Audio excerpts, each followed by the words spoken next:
الرجیم بسم اللہ الرحمن الرحیم الحمدللہ رب العالمین الصلاة والسلام علی محمد الرسول اللہ صلی اللہ علیہ وآلہ وسلم واشہد ان امیر المؤمنین علی ولی اللہ علیہ الصلاة والسلام وفاطمة الزہراء سیدۃ نساء العالمین والحسن والحسین سید شباب اہل الجنہ علیہ الصلاة والسلام وعلی ابن الحسین زین العابدین علیہ الصلاة والسلام ومحمد ابن علی الباقر علیہ السلام وجعفر ابن محمد الصادق وموسیٰ ابن جعفر الکاظم وعلی ابن موسیٰ الرضا ومحمد ابن علی التقی وعلی ابن محمد حادی النقی والحسن ابن علی العسکری والحجة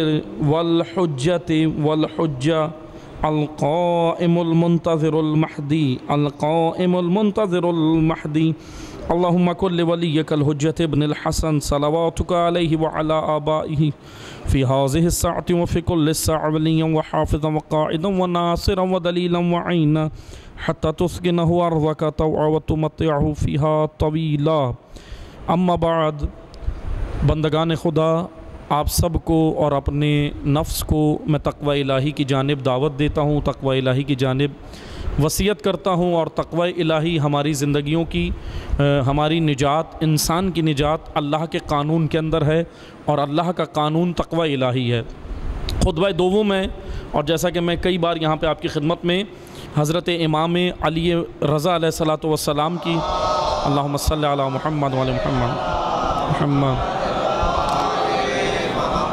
امام رضا علیہ السلام کی حدیث میں کئی بار یہاں پہ پڑھ چکا ہوں۔ آپ کو یاد ہوگی کہ امام رضا علیہ السلام سے فضل بن شازان راوی ہیں، انہوں نے کہا کہ پہلے خطبے میں اور دوسرے خطبے میں جمعے کے بیان کیا ہونا چاہیے، امام جمعہ کی ذمہ داری کیا ہے، کیا بیان کریں۔ میں یہ حدیث مختصر پڑھوں گا کہ اس کی وضاحت میں کر چکا ہوں پہلے بھی آپ کی خدمت میں۔ تو امام رضا علیہ السلام فرماتے ہیں کہ پہلے خطبے میں امام جمعہ کی ذمہ داری ہے کہ لوگوں کو موحد بنائے، توحید پرست بنائے، شرک سے دور کرے، کفر سے دور کرے، الہات سے دور کرے، یعنی تقوی الہی ان کے وجود کے اندر ڈالے، ان کو بتائے، تقوی الہی کی جانب ان کو دعوت دے، اللہ کا موحد انسان بنائے، موحد بندہ بنائے۔ دوسرے خطبے میں امام فرماتے ہیں کہ لوگوں کو آفاق کی خبر دے، آفاق، یونیورس، کائنات، دنیا، اس کی خبر دے، بتائے انہیں کہ کیا ہو رہا ہے۔ کیونکہ مومن کے بارے میں ایک جملہ ہمیں یہ ملتا ہے کہ مومن کی کئی علامتوں میں سے ایک علامت یہ ہے، مومن کے بارے میں ائمہ فرماتے ہیں مومن بابصیرت ہوتا ہے، باشعور ہوتا ہے، احمق آدمی مومن نہیں ہوتا۔ یہ میں نہیں کہہ رہا، روایات میں ائمہ نے سختی سے کہا کہ احمق مت بنو، بے وقوف مت بنو، بے شعور مت بنو، شعور کے ساتھ جیو، اویرنس، آگاہی، بیداری، ہوشیاری، سادے بن کے نہیں۔ جس طرح ہم اپنی زندگی کے اور کاموں میں سادے نہیں ہیں، تیز ہیں، چالاک ہیں، تو ائمہ کہتے ہیں دین کے بارے میں بھی ہوشیار بنو، دین کے بارے میں بھی، اس لیے ہمیں پتہ ہو کہ آج دنیا میں کیا ہو رہا ہے، دنیا کہاں جا رہی ہے۔ میں بہت ہی مختصر، کیونکہ وقت نماز جمعہ کا بالکل قریب ہے، میں بہت ہی مختصر، کیونکہ حالات حاضرہ کا ظاہر سی بات ہے کہ اس کے لیے طویل وقت بھی چاہیے، لیکن میں مختصر صرف آپ کی خدمت میں بیان کروں کہ اس وقت جو انٹرنیشنل، جو بین الاقوامی سطح پر جو حالیہ صورتحال ہے، آپ نے دیکھا ایک کام جو ہوا وہ یہ ہوا کہ سعودی عرب کے اندر ہیلووین منایا گیا۔ ہیلووین کیا ہے؟ تشیع، خصوصی طور پہ سنیں شیعہ، کیونکہ دنیا میں جتنے بھی انٹرنیشنل لیول پر کام ہو رہے ہیں، دانستہ غیر دانستہ، وہ تمام تشیع کی سرکوبی کے لیے ہیں، تشیع کی سرکوبی کے لیے ہیں۔ کیا مطلب تشیع کی سرکوبی کے لیے؟ ہیلووین کیا چیز ہے؟ اب جیسے بعض جو ہے وہ لوگ ہیں جو فریڈم کے نعرے لگاتے ہیں، کہتے ہیں جی ہیلووین منانا کیا ہے؟ ہیلووین ایک مذہب ہے، ہیلووین ایک نظریہ ہے، شیطان پرستی۔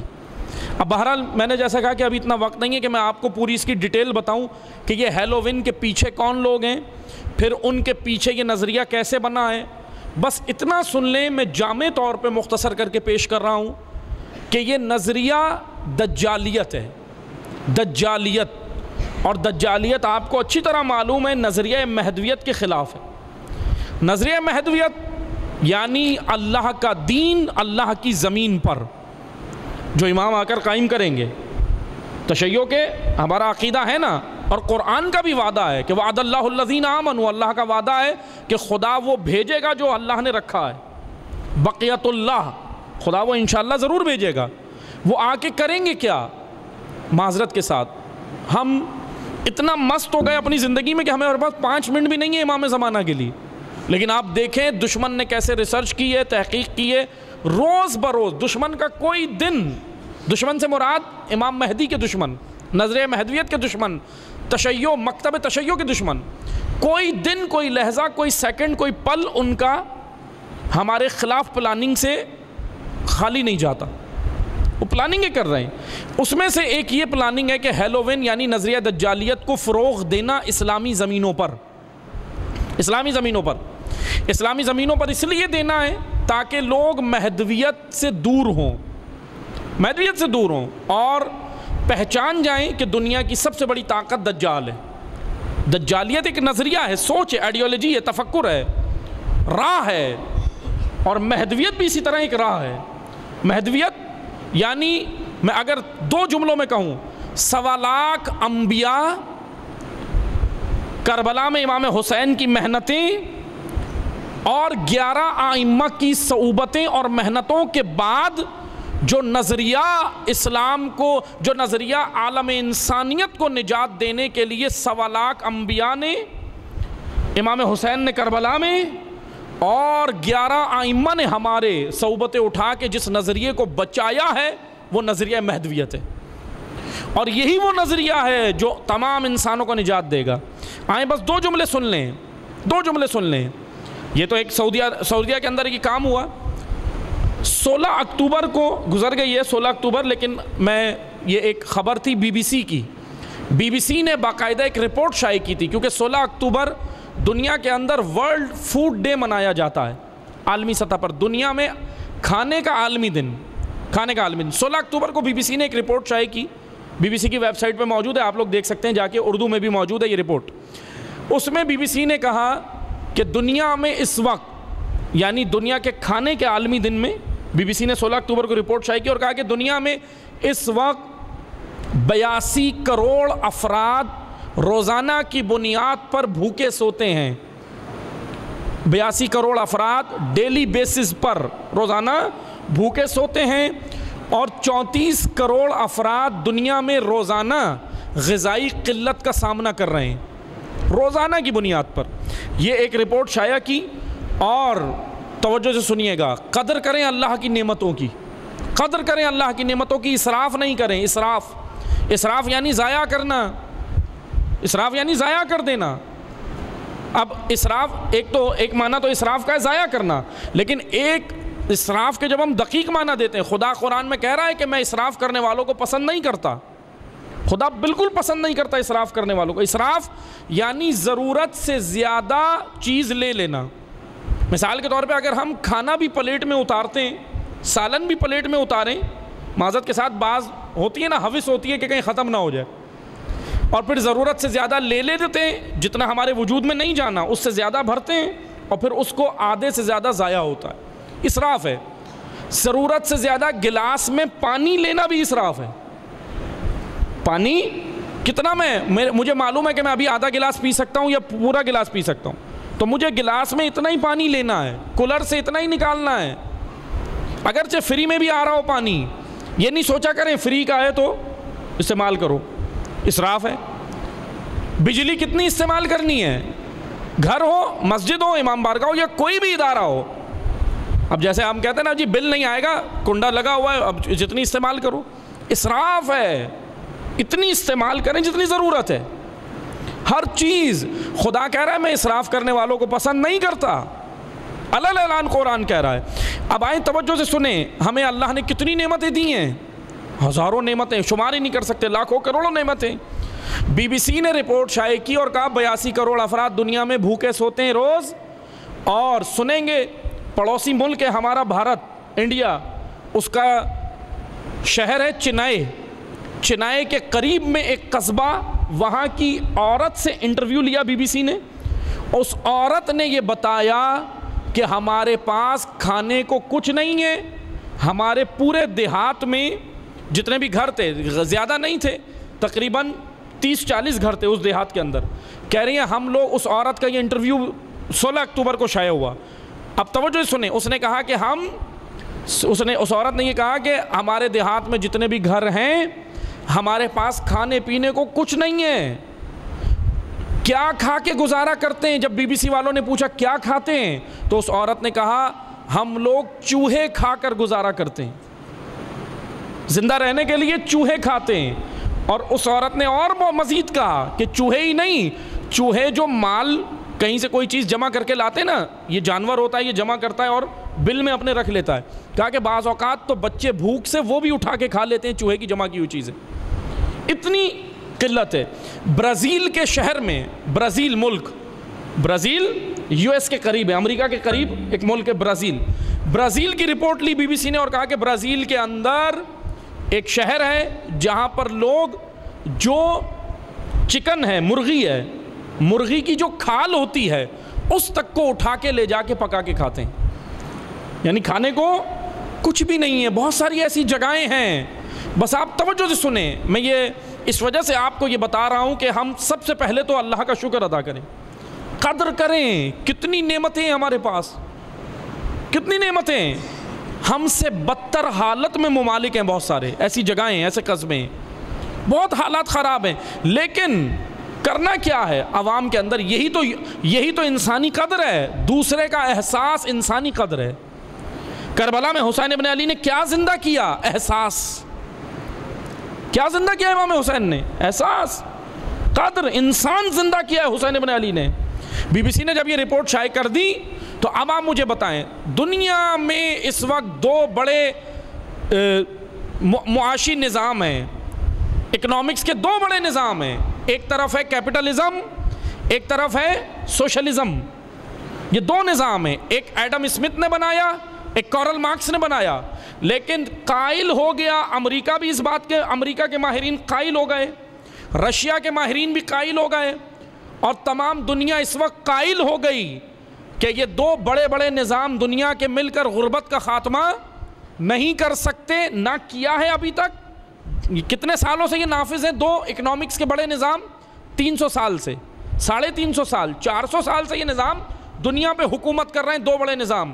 لیکن اس نظام کے اس نظام کے فالوورز، اس نظام کے مبلغ جو تبلیغ کرتے تھے، وہ آج اس بات کے قائل ہیں کہ کیپٹلزم ہو یا سوشلزم، دونوں نظام دنیا سے غربت ختم نہیں کر سکتے، اور نہ یہ دونوں نظام گارنٹی لے رہے ہیں کہ ہم غربت ختم کر سکتے ہیں. لیکن افسوس کہ اس وقت تشیع کو ضرورت تھی کہ بتائے دنیا سے ایک ہی نظام ہے جو غربت ختم کرنے کا دعویٰ کر رہا ہے، اور روایات کی روشنی میں اس نظام کو مہدویت کہتے ہیں.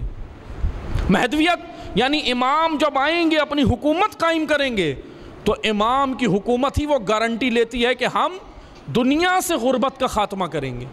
غربت کا خاتمہ کس نظام میں ہوگا؟ امام کی حکومت میں. اس امام کی حکومت کی زمینہ سازی یہ زمانہ انتظار ہے جو میں اور آپ کر رہے ہیں. انتظار یعنی امام کو اپنی زمینوں کو، اپنے وجود کو، اپنے گھر کو، اپنے بچوں کو، اپنی بیوی کو، اپنی بہن کو، اپنی ماں کو، اپنے قریہ کو مہدویت کے لیے تیار کرنا، یہ انتظار ہے. بیٹھ کر ویٹ کرنا انتظار نہیں ہے. بیٹھ کر یہ نہیں کرنا کہ انتظار کرتے رہے امام نے جب آنا ہوگا آ جائیں گے. نہیں، اپنے قدم امامت کی جانب بڑھانا انتظار ہے. عزیزان محترم، یہ انتظار یہ ہے کہ میں روزانہ اپنے وجود کے اندر قدر انسانی پیدا کروں. اپنے بچے کو روزانہ، ماں باپ کی ذمہ داری ہے. دشمن کام کر رہا ہے، پلاننگ کر رہا ہے، میڈیا کے ذریعے کام کر رہا ہے، سوشل میڈیا کے ذریعے کام کر رہا ہے. آپ کی ماں باپ کی ہر ایک کی ذمہ داری ہے بچوں کو روزانہ لے کے بیٹھیں خود گھر میں. صرف اس پہ اکتفا نہیں کریں مجلسوں میں مل جائے گا تو ٹھیک ہے، ہمارے بچے مجلس میں ہی سیکھ لیں گے. معذرت کے ساتھ، اول تو آج کل مجلس میں کچھ مل نہیں رہا، یہ آپ خود جانتے ہیں. مجلسوں میں اول تو جب ملے کہ جب ممبر سے علمی گفتگویں ہوں. اور یاد رکھیں، ہر مجلس میں ضرورت ہے کہ وقت کے امام کا تذکرہ ضرور ہو. ہر مجلس میں مہدویت کو کھولا جائے، بیان کیا جائے.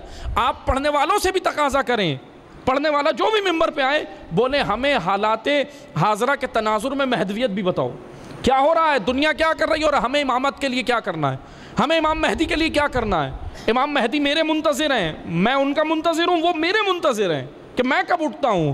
امام مہدی میں کوئی کمی نہیں ہے، امام مہدی کے وجود میں کوئی کمی نہیں ہے، اللہ کے ارادے میں کوئی کمی نہیں ہے۔ اگر کمی ہے تو میرے ارادے میں ہے، میں نے اٹھنا ہے، میں نے تیار ہونا ہے، میں نے اپنے گھر و وجود کو تیار کرنا ہے عزیزان محترم، تبھی اللہ اپنا 12واں بھیجے گا، ورنہ 11 کے ساتھ جو ہوا اس صورتحال میں خدا 12واں نہیں بھیجے گا جو لوگوں نے 11 کے ساتھ کیا۔ اسی لیے تیاری کریں، ہیلووین ہو یا دنیا اس وقت جو ترقی کرے۔ میں جوانوں کو آخر میں میسج دوں گا اور پھر اس کے بعد نماز کی جانب آئیں گے۔ اے جوانان عزیز، آپ ایک علم ہے اس میں ضرور آگے آئیں۔ اگلا 2040-50 جو 2040 اور 50 آ رہا ہے اس کے لیے آپ تیاری کریں، اور وہ ہے آرٹیفیشل انٹیلیجنس۔ آرٹیفیشل انٹیلیجنس پڑھیں، آگے آئیں۔ امریکہ اور چائنا آرٹیفیشل انٹیلیجنس میں انویسٹمنٹ کر رہے ہیں بھرپور۔ چائنا اس وقت آگے نکل گئے آرٹیفیشل انٹیلیجنس میں۔ امریکہ اور چائنا کی جنگ چل رہی ہے، جنگ اسلحے سے نہیں چل رہی، آرٹیفیشل انٹیلیجنس۔ یہ جو آپ کے موبائلوں کے اندر، آپ کے کیمروں کے اندر، ہر چیز کے اندر ایک چپ ہوتی ہے جس کو مائکرو پروسیسر کہا جاتا ہے، مائکرو چپ کہا جاتا ہے۔ مائکرو چپ دماغ ہوتا ہے، جیسے انسان کا دماغ ہوتا ہے، الیکٹرانک چیزوں کا چپ دماغ ہوتا ہے۔ اس چپ کو بنانے کے لیے سافٹ ویئر جس کے آرٹیفیشل انٹیلیجنس سے جدید ویپنز بنائی جائیں گی، چائنا نے حاصل کرنے کی کوششیں کر رہا ہے۔ امریکہ اور چائنا کی جنگ چل رہی ہے اس وقت عالمی سطح پہ، اس سافٹ ویئر کو بنانے کی جنگ۔ مہدوی جوان، مہدویت کے جوان آگے ضرور آئیں، ضرورت آپ کو ہے، مجھے ہے۔ ہمیں امامت کے ظہور کی زمینہ سازی کے لیے علوم کے میدان میں آگے آنا ہے، علم کے میدان میں تمام علوم پڑھیں، دینی علوم بھی پڑھیں، کالج یونیورسٹی میں تمام علوم پڑھیں، خواتین بھی پڑھیں۔ اسلام منع نہیں کرتا لڑکیوں کو تعلیم سے، لیکن اے کنیزان زہرا، آپ پڑھنے جاؤ حجاب کے ساتھ، با حجاب جاؤ، یونیورسٹی پڑھیں، کالج پڑھیں، آرٹیفیشل انٹیلیجنس پڑھیں، ایسٹرو فزکس کے میدان میں آگے آئیں۔ عالمی اوپر بھی جنگ چل رہی ہے، اوپر بھی جنگ ہو رہی ہے، تاروں کے اوپر اسپیس کے اندر جنگ ہو رہی ہے، لیکن معذرت کے ساتھ پڑوسی ملک انڈیا 5ویں نمبر پہ آ گیا مائکرو پروسیسر کی چپس میں، اس کے اندر 5ویں نمبر پہ انڈیا آ گیا، پاکستان کا کوئی نمبر نظر نہیں آ رہا، کیونکہ ہمیں لگا دیا ہے بے تکے کاموں پہ، اور اللہ کے رسول آئے تھے ہمیں تعلیم و تربیت دینے، بس تعلیم و تربیت ہمارے تمام مسائل کا حل ہے۔ تعلیم و تربیت کے میدان میں آگے آئیں، دعا کرتے ہیں اللہ تعالی ہم سب کو تعلیم و تربیت کے میدان میں فوقیت اور سبقت لینے کی توفیق عطا فرمائے۔ خداوند تبارک و تعالیٰ سے دعا ہے اللہ تعالیٰ حقیقتاً ہمیں، ہمارے قلب کو، ہمارے وجود کو، ہمارے قریہ کو، ہمارے گھر کو، ہمارے بچوں کو امام مہدی کے لیے تیار ہونے کی توفیق عطا فرمائے۔